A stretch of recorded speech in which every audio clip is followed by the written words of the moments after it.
Conditions for a fulfilling life. The fundamental conditions required for a good life are well understood. These conditions begin with a set of basic human needs that everyone shares. Understanding these essentials is the first step toward a more complex and meaningful self-examination. Human needs fall into two primary categories. The first category contains what are known as deficiency needs. These needs are most prominent when they are unmet. They include basic physical requirements like air, food, water, clothing, and shelter. Beyond survival, they also encompass the need to feel safe from danger and to experience physical intimacy. Finally, these needs extend to social and emotional elements, such as the need to love, be loved, and feel a sense of social acceptance. The second category of human needs are known as growth needs. These relate to the development of an individual's potential. Growth needs include the desire to learn and to expand one's understanding of the world. They also involve the deep human drive to feel that life has meaning and value. People also need to experience a sense of achievement and self-worth. This is connected to the fundamental need to become the best version of oneself, which can involve transcending personal limitations. This list of needs appears simple. However, humans introduce complexities that obscure this clarity, creating obstacles to their own well-being. 2. How simple needs become complex pursuits. Humans frequently obscure their fundamental needs behind complex symbols and goals. Instead of pursuing needs directly, they chase representations of those needs. This section will deconstruct two common examples of this phenomenon. A clear example of this complexity is money. It does not appear on the list of fundamental human needs. Money is instead a complex symbol. It functions as a representation of other things that people seek. For instance, money can symbolize security, a sense of achievement, or social approval. Its value is not inherent, but exists only because of a shared social agreement that it is a means to an end. Sex is another area of human life that is deeply complicated. It is not simply a physical need. It is profoundly connected to intimacy, psychology, and sociology. This subject covers a wide spectrum of beliefs, emotions, and behaviors. Sex holds different meanings for different people and is a significant part of almost everyone's experience. It may be the most complex aspect of human life. These examples illustrate a critical point about the human condition. Without careful self-examination, an individual cannot distinguish between genuine needs and mere wants. They may not know which desires are their own and which come from social conditioning. It becomes impossible to determine if goals are driven by authentic desire or by an underlying fear. An individual may mistake their own emotions for objective truth. They can begin to see reality as the movie playing in their own head. This internal confusion is why the philosophical search for a clear definition of a good life has been so persistent throughout history. 3. The philosophical definition of a good life. Classical philosophy offers valuable tools for gaining clarity. The ancient thinker Aristotle provided a durable framework for understanding well-being. This perspective offers a way to define a truly good life. Aristotle developed the concept of eudaimonia. He described this as the highest good a person can attain. It represents a state of well-being experienced over the course of an entire lifetime. He established 3 core criteria for this highest good. First, it must be desirable in itself.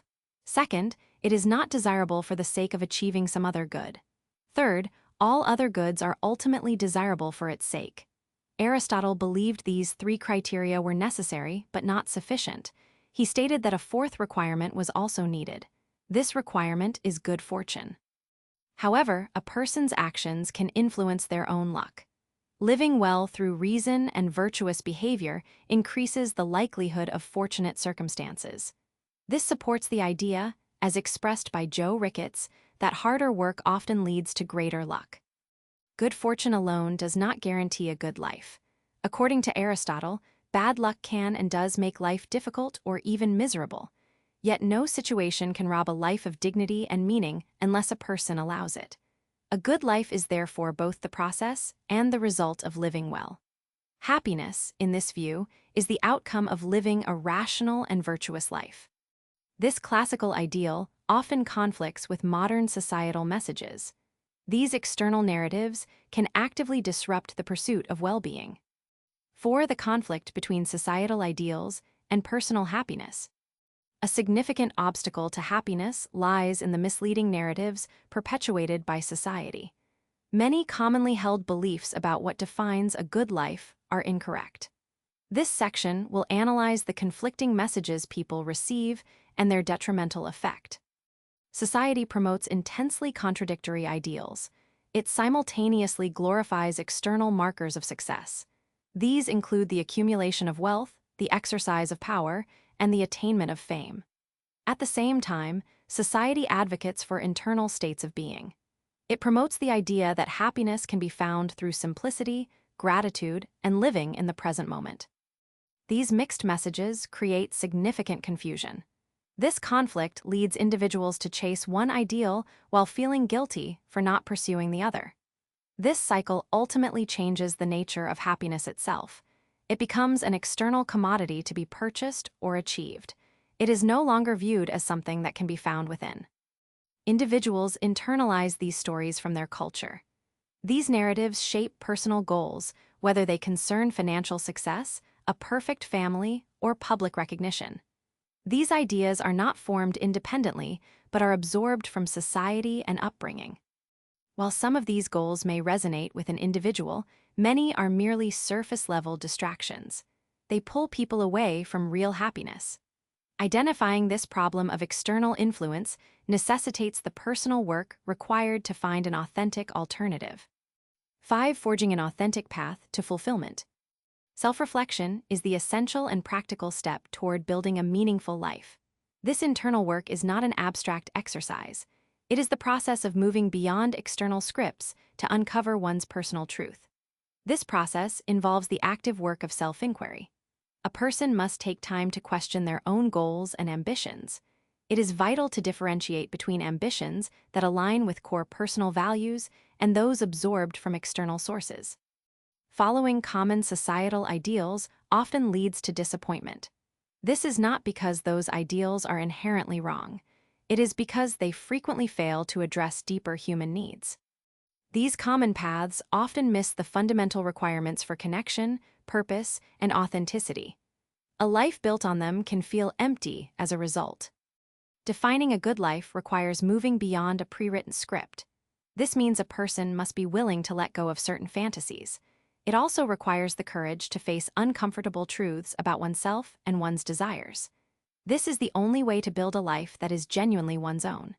It is the path to creating a life aligned with true values that provides a sense of peace and fulfillment. The tools needed for this personal transformation are available to anyone willing to begin. 6. Conclusion: the agency in creating a good life. A good life is not built upon external achievements or the approval of others, but on a foundation of self-awareness and alignment with personal values. This shift in perspective echoes the insight from Sherry, an AA member, that true fulfillment comes from the conscious decision to define one's own path each day.